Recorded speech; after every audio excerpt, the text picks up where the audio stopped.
Welcome to the Sportscast, January 8th, 2019.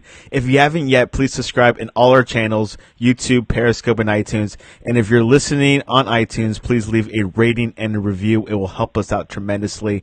With stunning ease and a freshman quarterback, Clemson toppled college football's greatest dynasty again to become the first perfect playoff champion. Trevor Lawrence passed for 347 yards and 3 touchdowns, and the second-ranked Tigers beat number 1 Alabama 44-16 on Monday night in the College Football Playoff National Championship. And to join us to talk to us about it is Tyler Turner. Welcome to the Sportscast. What up, dude? Tyler, the game was pretty much owned by Clemson. What were your thoughts about last night's game? It was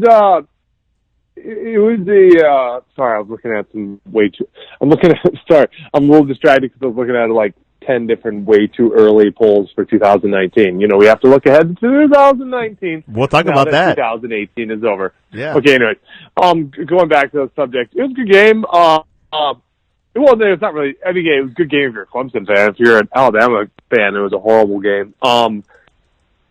What is some hot takes I can make from the game? First off, Trevor Lawrence, true freshman quarterback, I would argue is the best quarterback in college football. I would argue this guy might go down once his career is over as one of the best quarterbacks ever to play college football. Now, it seems a little bit like jumping from A to Z, jumping proverbially from A to Z, but remember, this kid was, I shouldn't say remember, just to enlighten people out there, Trevor Lawrence was the number 1 rated recruit coming out of high school in the 2018 recruiting class. He was number 1 by 247 Sports. He was number 1 by Rivals. I think he was 2 by ESPN. They had Justin Fields number 1. But this kid was very highly touted. I remember seeing him at some of the camps. I remember seeing him in the Army All-American game, and a tremendous player, 6'6", can move well, has just an amazing arm, very skilled. He's really mature beyond his years. So it wasn't surprising that he's been so productive, but for him to do what he did as a freshman and to do what he did on the biggest stage for the national title game is nonetheless extremely impressive. So that was my number 1 kind of thing. From my perspective, there's so many different storylines you could go through, but I would say if I had to do like 3 storylines, number 1 would be Trevor Lawrence. He's just how he is just an amazing true freshman quarterback, and he basically just played an amazing game. I don't know whatever other adjective to use for his performance. Number 2 would be if I had to make a little bit of like a correlation between the two staffs, is Dabo Swinney has been able to keep guys like Jeff Scott, Tony Elliott, the offensive coordinators, and Brett Venables on the defense. He's been able to keep them from moving on to basically coaching jobs, better jobs. For whatever reason, these guys have stayed with Dabo Swinney for, I don't know, I'm not looking at how long they've been there right now. I'm not looking at a sheet, but they've been there for quite a while. I know through their 4 or 5 years of making the college football playoff that they've been there. And it hasn't been like that for Alabama. You had a totally different staff last year. You know, Jeremy Pruitt was the defensive coordinator. A couple of years before that, it was Kirby Smart.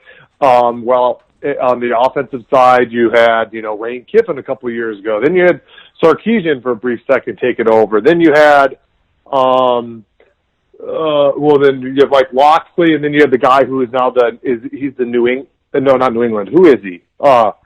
Dabo. Isn't he the Bills offensive coordinator? Brian. So you've just had a lot of different coordinators come in and out of there. Well, you've just had this consistency on Dabo Swinney's staff. And also, you don't see a lot of guys for Alabama come back for their senior year. That could be first-round draft picks. Yeah, that's correct. Whereas you saw like Christian Wilkinson and Celine Farrell, 2 first-round guys probably last year, come back and play their senior year. So the fact that you have players coming back, you have coaches coming back, just tells you how strong the culture is with Clemson and the consistency of having the same coordinators every single year. Brandon Streeter, who was one of my coaches at Liberty, has been the quarterbacks coach and recruiting coordinator for like 5-6 years at Clemson. And just that consistency and that culture to go along with just the amazing play of a freshman quarterback and Trevor Lawrence is probably the 2 biggest things I saw. And I just saw, honestly, a better Clemson team beat Alabama. And I know everyone thought Alabama was one of the greatest teams ever, but I think you saw playing simple, they weren't as good as Clemson, and I don't know if they played 10 times. You know, the ball can turn different ways, but yeah, they weren't good on that night. Last night, they weren't even close as good. I mean, the game wasn't even close. It was a blowout. So. Alabama's Tua Tagovailoa threw 2 crucial interceptions in the first half.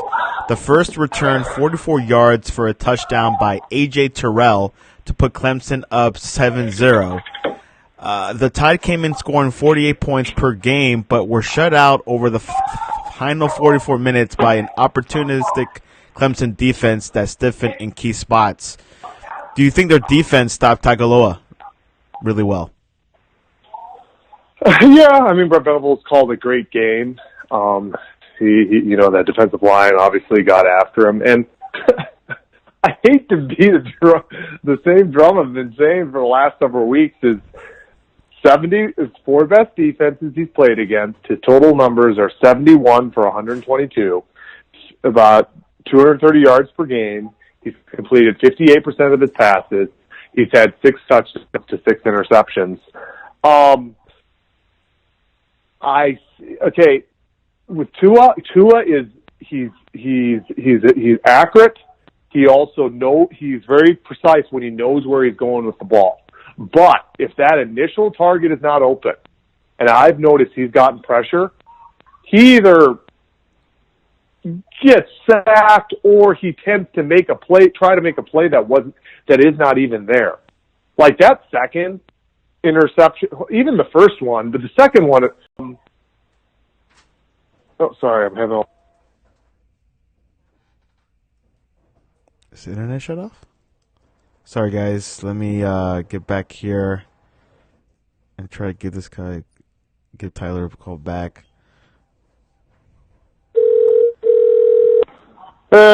Sorry about that. Go ahead. No, I think it was me. I had like all these people call me. I had like 3 different phone calls coming in. You're an important person. Happening. Okay, anyways, good. Okay, what was going on? What was the time about? Yeah, you were talking about Clemson's defense, how well they did against Tua. I don't think that's what I was talking about. No, I think I moved on from that. Yeah, you did. Unless I lost. Was I talking about Tua? Yeah, about Tua doesn't work well under pressure or against good defenses. Okay, what the basic point of what I was saying, and I hate when it gets interrupted because I don't know where I was. Yeah. Tua is very precise. He's very accurate when his first read is there. When it's not there, and especially if you get any pressure on him, I could tell he gets uncomfortable. Yeah. Meaning like first read, let's say, I don't know what they call a dig route to the slot, and then all of a sudden he's there. There you go. Throws a dig route to the slot. Normally, his 5-star receivers of Jerry Jeudy, Devontae Smith, Jalen Waddle, blah blah blah, and Kevin Knox, whatever his name is.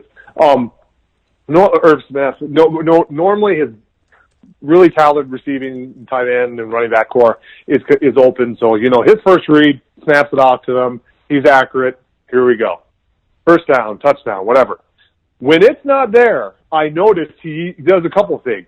He gets a little panicked a bit when he gets pressured, and sometimes he'll just throw it. He'll just chuck it, and you saw that on the one play where it got intercepted and run back for a pick 6. Well, actually, that one he didn't. He actually went for his first read. The guy just wasn't open. The play was read by the corner. The corner intercepted it and ran back for a touchdown. It was more the second interception where he, like, his read wasn't there, so he kind of panicked, so he just threw it anyway. And obviously, the only guy that was there was a safety, and he just went back, picked it off, ran it back 60 yards. And he did that a couple times against Georgia. I saw him do it once against LSU, where his read wasn't there. He got a little bit of pressure, and he's like, screw it, and he just throws it anyway. And there's literally his guy's like, is not even there. I mean, it's not even in the vicinity. Obviously, sometimes there can just be a great play by a defensive player, and then sometimes it's just like, what the heck is the quarterback thinking? Well, a couple throws I've seen, saw one for sure in the Georgia game. I saw one for sure in the Clemson game. I saw one in the LSU game where they got, like, no one was there. He just threw it, and it was intercepted. You think that obviously completely falls on the quarterback. You think the part of the success also for Clemson last night were their wide receivers? For Clemson? Oh, yeah, sure. Their wide receiver core played a very good game.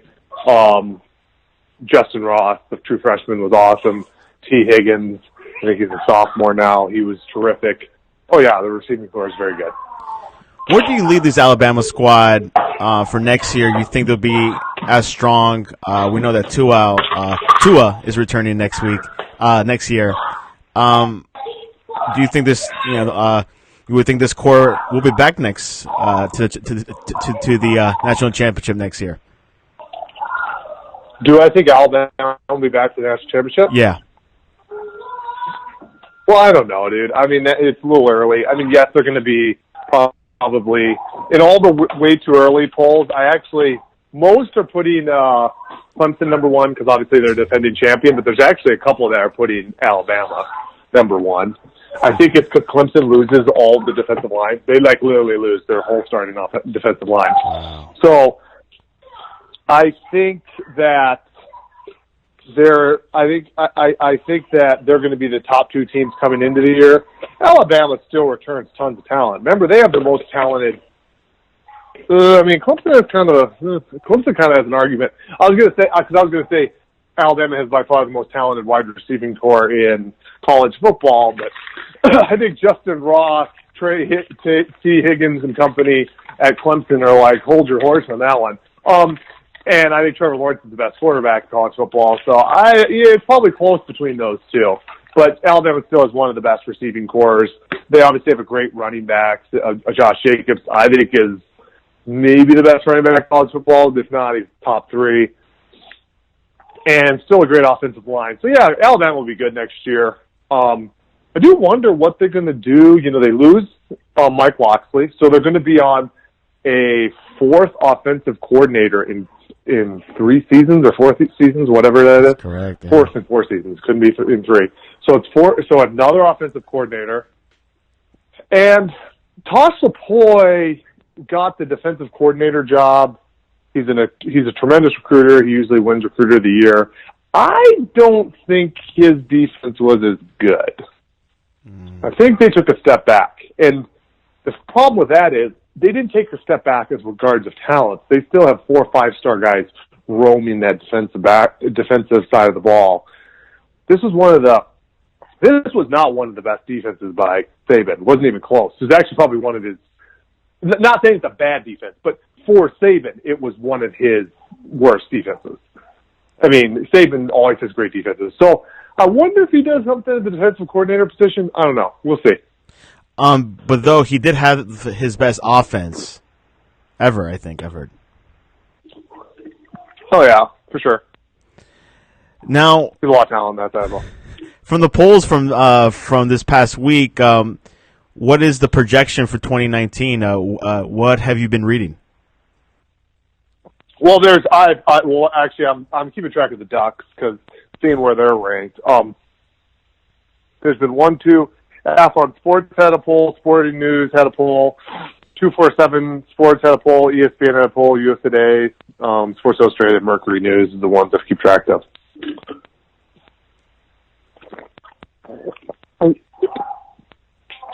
So, did you have a question about it? Oh yeah. I mean, what? like, what do you mean? What does that question mean? What do you mean? well, my question is, like, what teams are you seeing in the top 10? Do you see, I mean, are you seeing, like, the same teams pretty much, or who's been pulling number one in most of the polls? Well, I already talked about that. It's Alabama or Clemson's number one. Oh, okay. So they're still favorites. Okay. I think Clemson is, but do you want to talk about other teams? Yeah. You have to ask the What other question, man. I don't know teams? where to go with it. What other teams have you seen that are like new that could be a good contender for next year? Well, Oregon. Right. You already go by my team. My Oregon was Athlon Sports has them 12th. Sporting News has them 13th. 247 Sports has them 9. ESPN has them 12. USA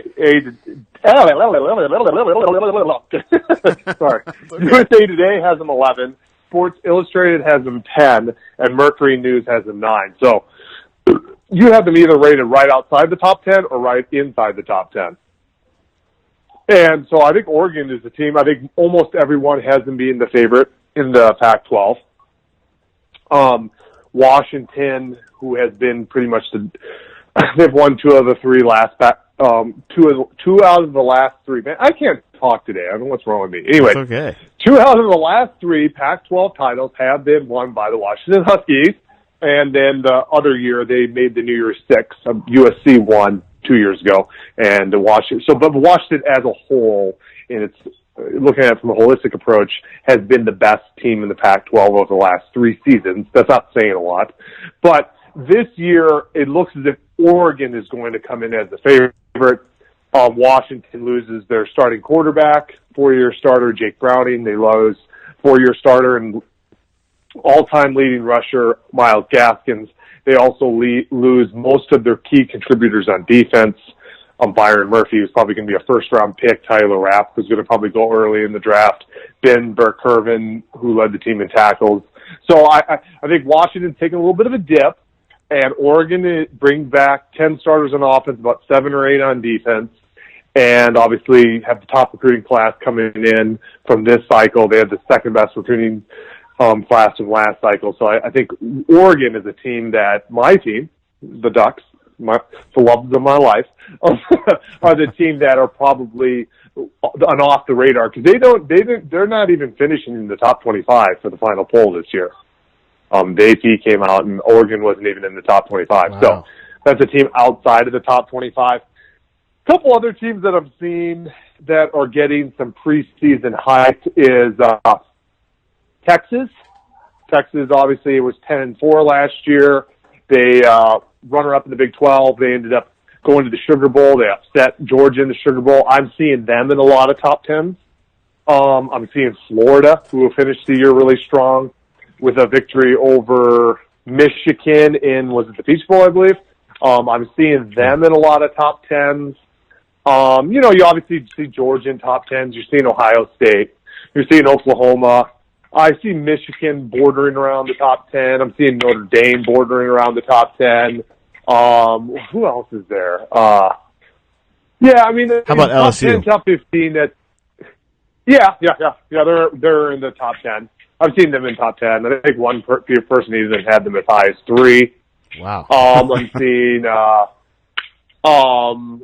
Yeah. Okay. So basically, Clemson's the only team that I'm seeing towards the top in the ACC. The SEC has Alabama, Georgia, LSU, Florida. Oh, Texas A&M. I'm seeing Texas A&M in top 10, top 15. Now, the only thing is, it's like, come on, like the SEC, they get so hyped up, and everyone's like they're the best conference ever. The SEC was 6-6. Yeah. The SEC in the bowl season was not that great. Teams that were outside of the top 25 beat SEC teams that were in the top 25. Iowa beat Mississippi State. Oklahoma State, who was 6-6, beat Missouri. I don't know. Texas beat Georgia. So I just kind of get a little bit nauseating each year. Like even all these way too early top 25, you have like 5-6 teams from the SEC. You have like 1 team from the Pac-12, 1 team from the ACC. You have like 2 teams from the Big 12, and and like 2 teams from the Big Ten. SEC gets 6 in there. Well, if the SEC's so amazing top to bottom, why are they 6-6 in the bowl games? That's kind of been the last couple of years. They're not even I think they finished. I believe if my numbers are correct, I think ACC, Big Ten, and Big 12 all finished with over 500 in the bowl games. SEC with 500, yet SEC is suddenly the best conference. I mean, I do realize for the recruiting rankings, they do get the best classes when you break down the classes. But I'm sorry, the results on the field show that it's a lot more even than, obviously, recruiting rankings and preseason rankings give it. So, anyways. They're at least in the top 2, though. Who's the least in the top 2? SEC.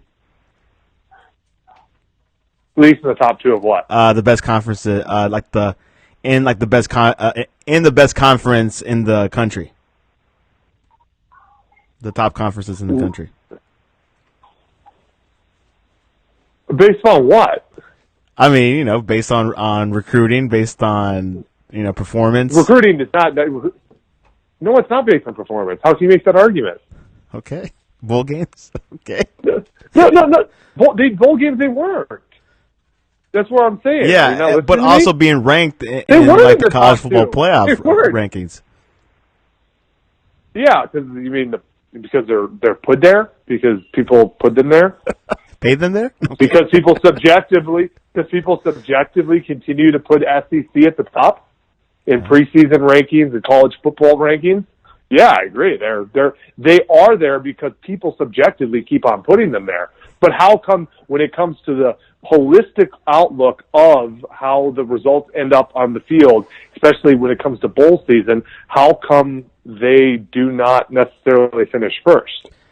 It's a debate that everyone's asking about. That's why they want to increase it to 8. But I've been hearing there was yesterday's news about one of the committee members saying, "Oh, it'll be a while. It'll be a while till we'll get 8 teams in the playoffs." He said, so whatever that means.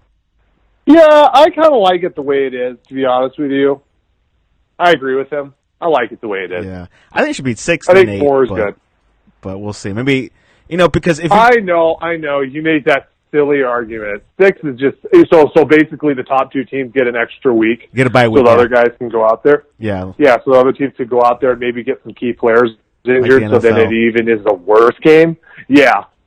Yeah. So no, I don't agree with that. Yesterday, Dwayne Haskins declared for the NFL. Do you think he'll be the top quarterback picked for the NFL draft next year? Yeah, I mean, I think he will. I do. I think he will be the top. I think him and Daniel Jones and probably Drew Lock are the 3 that go in the first round. How about Will Grier? I don't think it's a stream. No.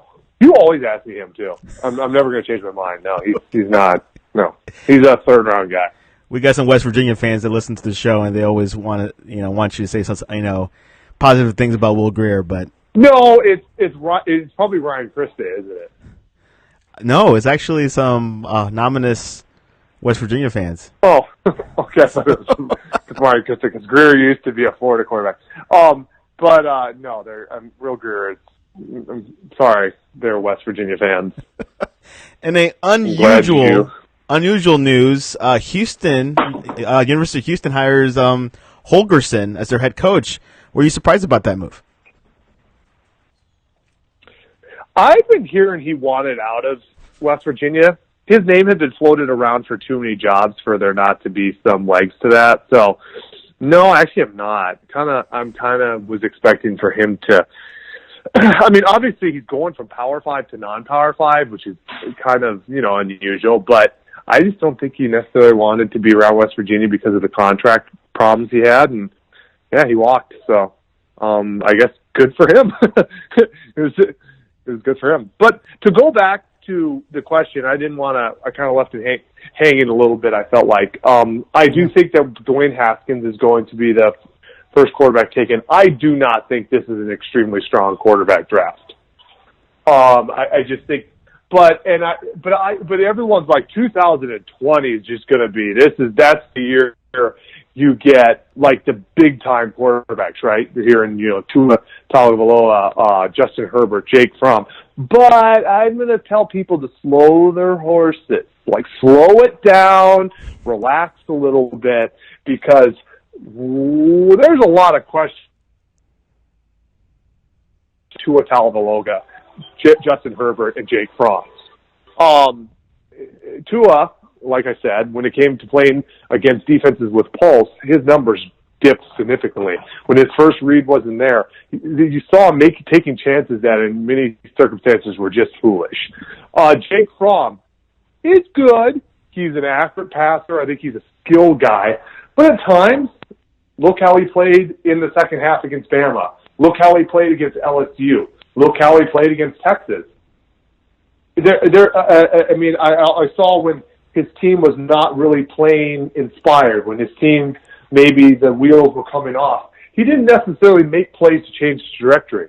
I saw that he kind of went, things started going south, he kind of went south with it. He started missing passes. He started not necessarily stepping up. So I think there's a step he needs to make. And then Justin Herbert, same thing. You saw inconsistencies in his play. You saw when he got pressured, he could panic in the pocket and he overthrowing and misfiring a little bit. And he definitely had some issues with the receivers dropping balls. I think it was something like 47 drop passes, which I think led to Power 5 for back for drop passes at the wide receiver position for Justin Herbert. So, some of that's not his fault, but at the same time, there's definitely some growth he needs to make. I did, especially I noticed when he got pressured, you would see him, just kind of panic, and you would see mistakes kind of get materialized out of some pressure. And so I think he'll need to maybe slow the roll in the 2020 draft. I think it's better than this year. I think. Hey, hold on 1 second, honey. That's okay. Honey, okay. 2000 go back. Sorry. About every other or every podcast I have to deal with my kids. It's okay. Anyway, does not mind. No, you're annoying me. Okay, so it's not okay. Anyway, but when I'm annoyed, I don't like it. Okay, but anyways, going back to what I was saying. So I just think that there's some question marks with all of the top end quarterbacks 2020. So I think people kind of rolling the dice saying that this year's super marginal with the group of quarterbacks, and next year's where people really are going to make their money and they're going to get that big time QB. I think there's still a lot of question marks with the 2020 quarterback class. If you were to ask me today, of all the quarterbacks in college football, and I'm a professional franchise, and actually I heard one scout, I read the report somewhere, where one scout says, which quarterback would I take? I would take Trevor Lawrence. But he can't go. He's a true freshman. He can't go. He's not eligible to be in the draft for 2 more years. But if you talk about size, arm talent, athletic ability, skills, the mental makeup of a quarterback, I think he's the best quarterback in college football. So the best quarterback is not going to be eligible until the 2021 draft. I think all of the quarterbacks, whether it be Dwayne Haskins, Daniel Jones, Drew Lock, Ryan Finley, the guys this year, or the guys in 2020, to the Jake Fromms, the Jacob Easons, the Justin Herberts, the Tua Tagovailoas, the KG Costellas, I think all of them do some good things, but they also make some pretty obvious mistakes, and there's definitely some serious growth, and I don't think they are can't-miss prospects. Do you understand what I'm saying? Yeah. So I just think how great the draft is going to be for quarterbacks in 2020, that kind of narrative that kind of has been out there, I think that might need to slow down a little bit. Hold your horses. You're going to have to see. Yeah, I think you're going to have to see some considerable growth when it comes to Justin Herbert, Tua Tagovailoa, and Jake Fromm, Jacob Eason, KJ Costello, all the ones that are supposedly going to be in the 2020 draft. But it will be bigger than the 2018 draft, do you think? I think the upside is better. I think guys with, I think the upside of Justin Herbert for sure. I'm not just saying this because I'm an Oregon fan, but his size, his arm talent, the athleticism for a guy his size. I think the natural ability of someone like Herbert is someone that he has a higher ceiling than anyone, especially in the 2019 draft. Right. I don't know about Tua. We'll see. Tua is kind of what he is. Next year will be a lot. He's not a whole lot to measure on him next year. He's not, because he's already a little bit diminutive in size, and he's already, so his ceiling I don't think is as high as like a Herbert. It's not as high. He just doesn't have quite the physical talents. Yeah, being he's not as tall and he's not as big, and he probably doesn't have as strong as arm. He's not. I mean. Tua's not another thing about Tua is he's not an outrageous athlete. You know what I'm saying? Like some people have compared him to Russell Wilson. He's not as good an athlete as Russell Wilson. He's not that fast. Like Russell can really run. Russell's a sub 4.6 guy, super shifty. Tua can move. He's definitely athletic, but he's not like an outrageous athlete. Which no one has replicated Russell Wilson yet. No one has ever followed his footsteps, and playing professionally. I think some people thought that like Marcus Mariota would, but no, Mariota hasn't. I think part of the problem is I don't think Mariota quite has the size of like a Wilson. Wilson's a really stout guy. He's really well built, whereas a little smaller frame is Mariota. And Mariota, I don't even know if he has quite a strong arm as Wilson. So no one has. And I know Tua's name in comparison to Wilson's been kind of thrown out there. Or you've seen Tua with Drew Brees too, but at the same time, he just needs to make better decisions with the ball. I mean, he can't be throwing fly patterns when there's no receiver there. I think he did that. I think he did that in the Georgia game, and I know he did that last night in Clemson. So, yeah, we'll see. The verdict is to be determined with Tua next year. USC Cliff Kingsbury to interview for multiple NFL head coaching jobs. He was blocked by USC for a bit, but now they're letting him. What do you think about this situation here? Well, first off, if a guy is a coordinator and he has the opportunity to interview for a head coaching job, especially when it's a head coaching job in the NFL, to try to block him from that is absolutely ridiculous. Yeah. He's coordinator to head coach, even if it's in college. I mean, you let a coordinator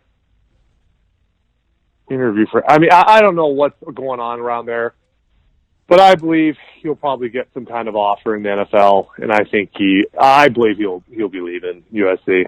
I just don't see that. USC is not in a great situation anyways. They have a coach who probably shouldn't have even kept his job, and I think the writing's on the wall. I think Cliff Kingsbury will be probably getting a job somewhere in the NFL, and I think he'll be out of USC. Yesterday, Green Bay Packers hired Matt LaFleur. He was the offensive coordinator for the Titans. Are you happy about that decision? Oh, there's so much, so many different reactions out there. Some hate it. Some, I guess, don't mind it. It's all over the place. It wasn't sexy. Long story short, no, it wasn't sexy. The guy has never been a head coach. He did coach under Sean McVay. I believe he started his career under Brian Kelly. He had a couple different stops under Brian Kelly. So he's coached under some good coaches. Obviously, McVay is considered one of the better offensive minds. He coached under him. He was his offensive coordinator. Didn't do a whole lot this year at sorry, you got a message. Tennessee. Shoot, shut up. Okay, anyways. Paul Feinbaum, he's insufferable. Anyways, sorry. He's probably listening. No, he's not listening. He said that Paul Feinbaum, I'll repeat what he said. Feinbaum said that Bama still has better team and better players, and you'll see that on draft day. Okay, Paul Feinbaum. Does Paul Feinbaum follow any other conference but the SEC? He's terrible. I mean, anyways, argument to be made. Anyways, go ahead about Matt LaFleur. He's a joke. Okay, no, I think it's a solid hire. He's an offensive guy. We need more offense. We have the best quarterback in the NFL, Aaron Rodgers. I heard he's also going to keep Patini, the defensive coordinator, around. He's also maybe going to keep some other staff in place. I think you know what? We'll see. We'll see. It's not a sexy hire. It's not a big name, but you're optimistic. Who they hired, they interviewed like everyone and their dog. So, I mean, they got it done early. I think he was the first hire this offseason. Yeah, but you do remember they fired McCarthy with like 4 or 5 games left in the season. Yeah. So they're probably looking at people. I mean, they had a way head start when it came to the coaching search. They had already interviewed like 5 or 6 guys prior to the season ending. Like Jim Caldwell, What am I talking about? They had interviewed. I think they had interviewed Bruce Arians. I think they interviewed Chuck Pagano. Chuck Pagano. So they had interviewed a lot of people. Yeah, they had interviewed a lot of people. They didn't interview Adam Gase, I don't think. Yeah, they did. Oh, yeah, okay. Yeah, the Packers. Yep. That was after the season, though. After the season, they interviewed Gase. They interviewed whoever the New Orleans offensive coordinator is. I can't remember his name right now. Campbell? I think they actually interviewed. They interviewed the Rams offensive coordinator. They interviewed Bieniemy, the Kansas City Chiefs offensive coordinator. They interviewed mostly offensive guys. For very few defensive. For New Orleans? I think they did 1 or 2 defensive coordinators, but they did almost all offensive guys. Yeah, maybe him. So like it was almost all offense. It was a couple defensive guys, and then they decided LaFleur. So. Yeah, I think we'll see what happens. I guess maybe the McDaniels didn't really work out for some reason. Yeah, now too. The writing seemed to be on the wall, and everyone was thinking it was going to be McDaniels, and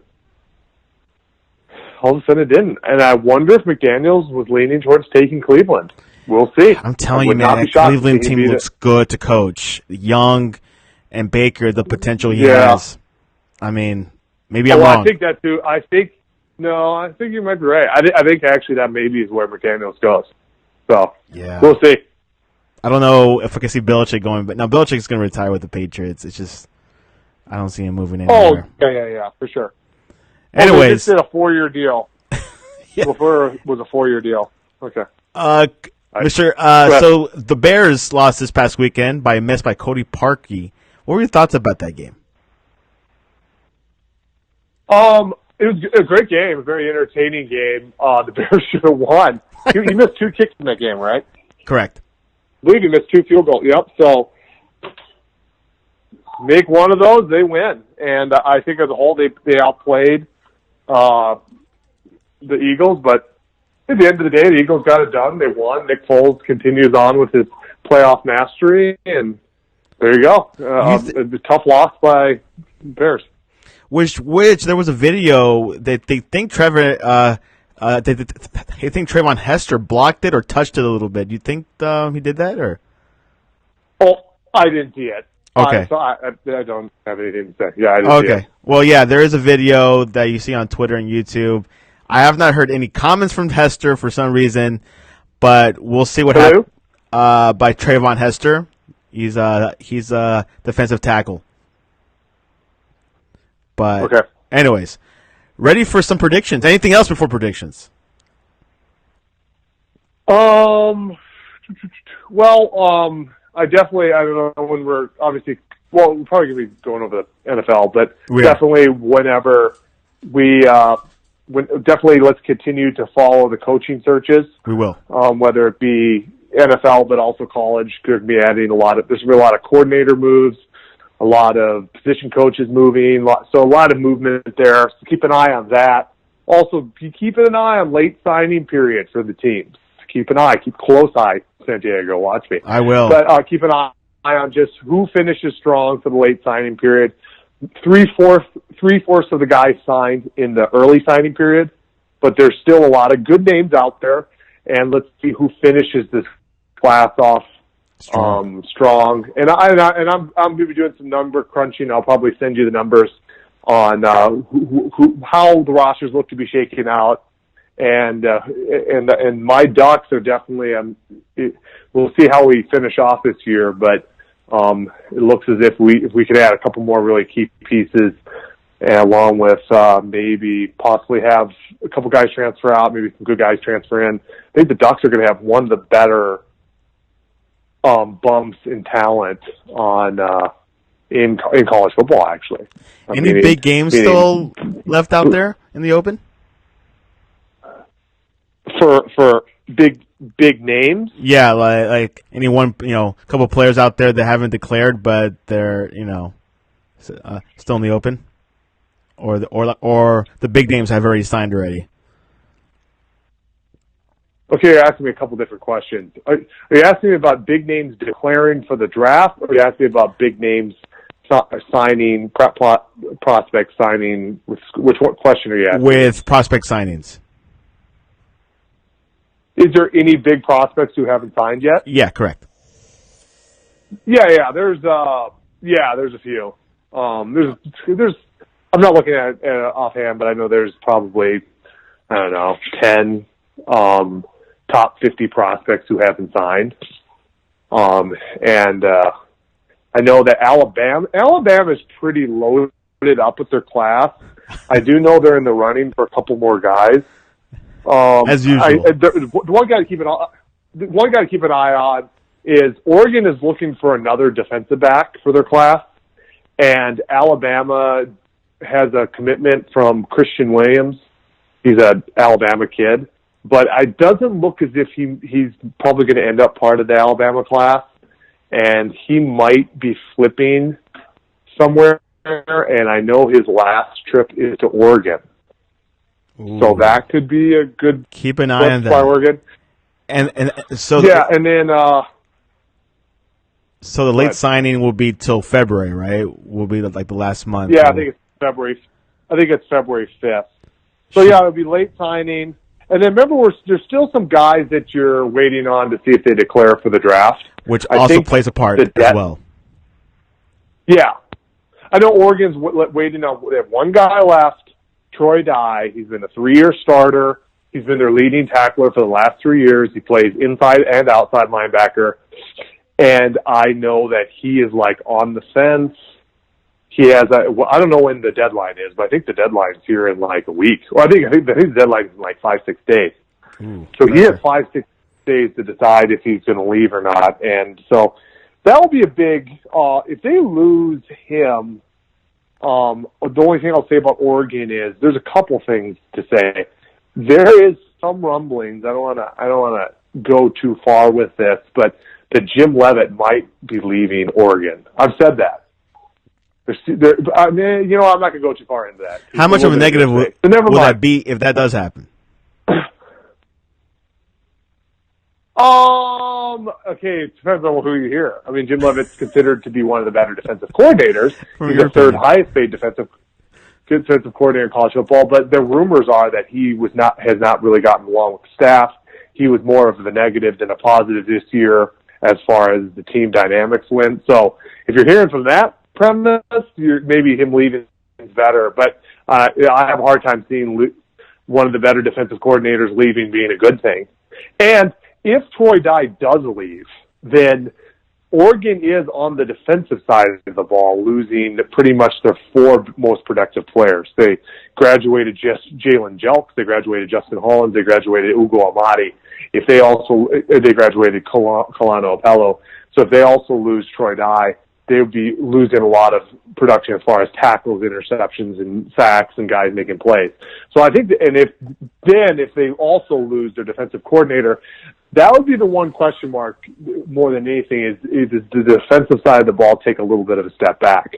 Now, they've recruited very well. They're bringing in a lot of talent on the defensive side of the ball, but at the end of the day, freshmen and sophomores are freshmen and sophomores.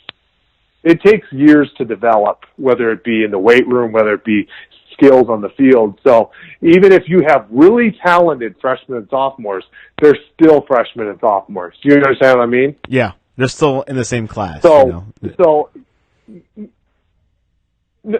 what I mean. They're staying in the same pool. It has nothing to do with them. Okay. I'm sorry. No, what am I saying? Do you understand what I'm saying? Yeah, I know what you're saying. Yeah. Well, no, you say you know what I'm saying, then you're like saying they're in the same class. What am I saying? I guess not. No, Okay. tell me what I'm saying. Okay, what I'm saying, You want me to okay. freshman and sophomore, they're still in development. They're still working now. They're still not in their prime, pretty much. Well, yeah, that's what I'm saying. There you go. That is what I'm saying. So basically, you take a really good junior and senior, he's more than likely still going to be better than a more talented freshman sophomore. You understand what I'm saying? Correct. It's just because he's experienced, he's mature. It's a 22-year-old man versus a 19-year-old man.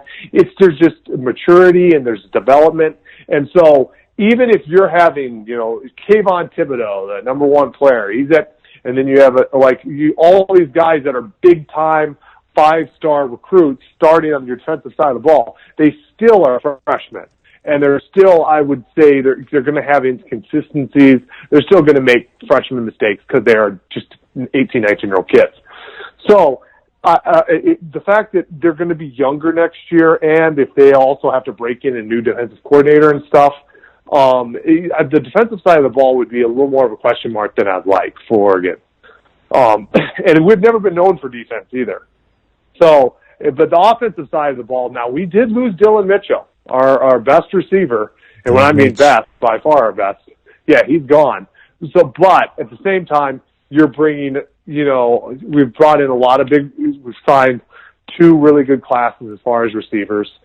You are bringing back 5 or 6 other top pass catchers, whether it be tight ends, running backs, or wide receivers. That experience to go along with the talent, there's kind of a nice mixture that goes on. You're also bringing back your 2 leading rushers. You're bringing back all your offensive linemen, like literally all 5 starters, plus 2 other guys with backups that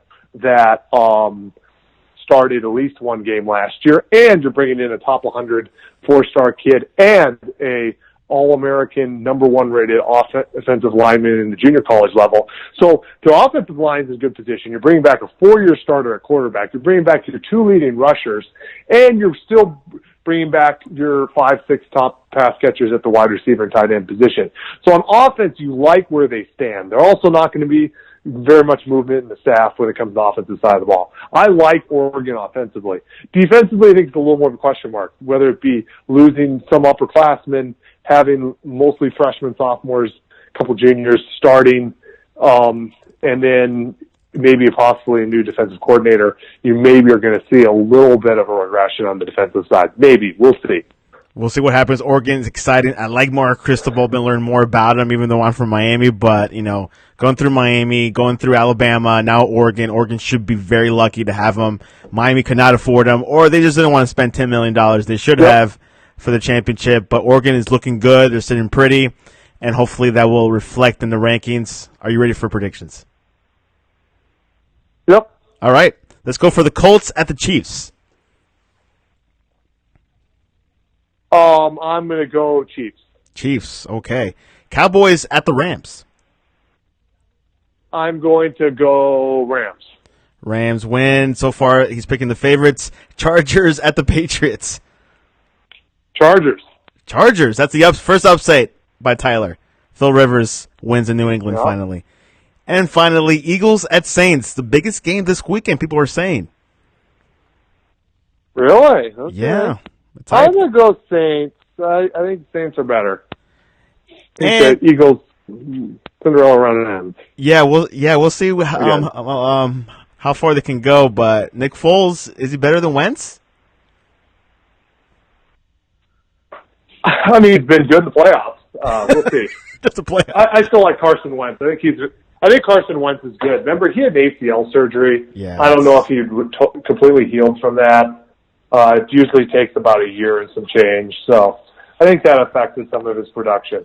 And he also has a bad back right now. And random question, soup, do you eat it or drink it? I don't really do either. I'm not a big soup guy, but I would eat it. And what's your favorite soup? Vegetable. Chicken bowl? You said vegetable. What was that? Sorry. Vegetable. Oh, vegetable soup. That is a good one. Most soups are salty, so they're all pretty good. They're all pretty good. Anyways, Tyler, how can people talk to you about, Oregon recruiting or talk about Matt LaFleur, the new coach of Green Bay? Tyler Turner, Minneapolis. Awesome. MPLS. And I guess you'll be watching more NFL this weekend, I guess. Yep. Should be excited when divisional playoffs this weekend. We'll see who comes out of it. And we'll definitely look at recruiting. Recruiting never ends, well, till February ends. And then we'll look at rankings and what's going on in the college football world. I'll be keeping you up to date on Sportscast. Very. It is. I mean, I never got into recruiting until this year. I mean, yes, I've heard rumblings, but never got more in depth. And I really understand it more. Like, if you don't have a good recruiting class, you're not gonna do well in the season. No. And I said I'll probably talk about on a Sportscast. We can maybe dictate. That's not the right word. We can have one specifically on recruiting and numbers and just how the trajectory of certain programs and how certain programs are on the upswing because of recruiting. I'd say the programs right now to really look at as far as recruiting you should probably see some successful results on the field, or you should, is like Texas has been very good. Texas A&M has been very good. You've seen a lot. Oklahoma continues to recruit at a high level on the offensive side of the ball. Let's see if they can turn it around to the defense a little bit more. Oregon has been very good recruiting. Other than that, it's kind of the same old. For sure we'll have a podcast over this because people don't understand it, why these programs do so well, because they have a good recruitment department. And not just one guy going to high schools. No, there's probably a whole staff. So in some cases it's literally the whole staff shows up for one kid. Sure, so. And a call by the coach at the end, just to seal the deal. Amen. All right, man. Thanks for coming on to the Sportscast. Thanks, dude.